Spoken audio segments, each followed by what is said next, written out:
Oh my, I guess I should make this a little shorter. So, just the last two things or three things. The NAFTA trade deal, which has a really long history, a lot of economists would argue that there has been some net benefit in terms of quantity traded, dollars amounts, and but at the same time, there is an attempt to quantify how many people perhaps in the U.S. maybe were affected in terms of jobs. NAFTA is likely not the reason why manufacturing took a very large nosedive in the United States from like the 1970s until about, still kind of occurring.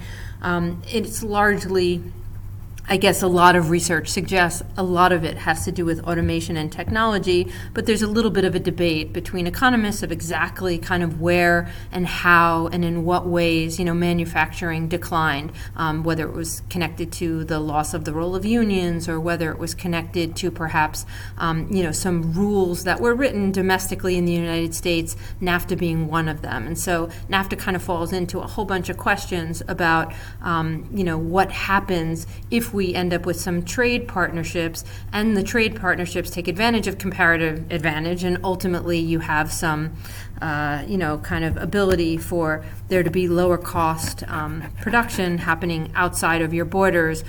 Is it a benefit if U.S. companies, travel to Mexico or to Canada, and when and if that happens, how does that impact people? One estimate I had heard is that NAFTA maybe led to change-ups in jobs for about 1 million people. Doesn't mean all those people were necessarily long-term employed, but some of those people may have been. So something economists are often quick to cite is because trade partnerships and trade, even the aspect of free trade, on net may be beneficial, there's usually some harms, and there are ways in which we can develop some policies to better deal with those harms. So this might mean retraining in education, this might mean some sort of financial assistance if somebody's lost a job, whether it's to technology or to trade, there might be specific policies that we could use, and that's something that is perhaps, important and something that could be part of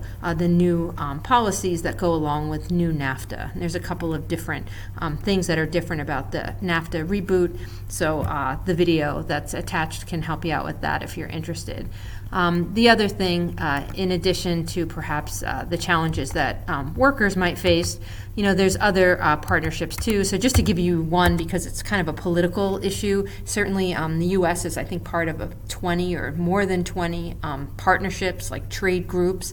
So these are, little bubble blocks of free trade or lower tariffs, that exist between the United States and a few partners. Other countries are in many more. But the TPP, the Trans-Pacific Partnership, this was actually initiated by some Pacific Rim countries. So it has the likes of like Singapore is in this pact. There's a variety of other countries that are in that Pacific Rim area. It's kind of led by Japan. China was not included in the Trans-Pacific Partnership, but the United States was. So for some advocates of the TPP, this became a trade partnership that could become bigger and bigger and bigger and maybe challenge the power of China. China had started a trade partnership with other partners, so it was kind of looking like there might become, almost like a trade type of, kind of war of sorts, with two different trade blocs. At the same time, there are other issues with the TPP. The United States ultimately pulled out of the TPP. We were one of the original signatories to the deal, but when it came time for President Trump to be inaugurated, one of the first things he did was get out of the TPP. He's not the only politician that doesn't like the TPP. Bernie Sanders had run in a platform in 2016. Currently, Elizabeth Warren, Bernie Sanders still. There's a few Democrats that are also not in favor of the TPP. Sometimes this is for different reasons, but so for example, somebody like Elizabeth Warren is not necessarily in favor of the old TPP.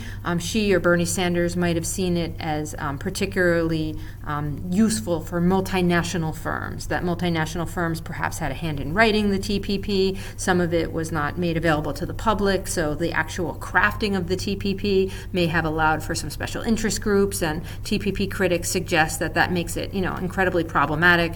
And to critics, there was also some additional power given to multinational corporations to actually challenge some domestic laws, and there's a whole variety of things. There's also a lot of debates over some particular regulations that would have to be common between members of the TPP, and the United States in this was actually putting a lot of pressure for intellectual property and a variety of other things that the U.S. wanted. When the U.S. dropped out of the partnership, what happened is those particular things were dropped, and Japan is kind of leading the partnership. Recently, the United States and Japan signed a bilateral deal relating to things like beef and cars and a few other specific products. So it's like by no means on the level of the TPP, but it didn't have all the critics either.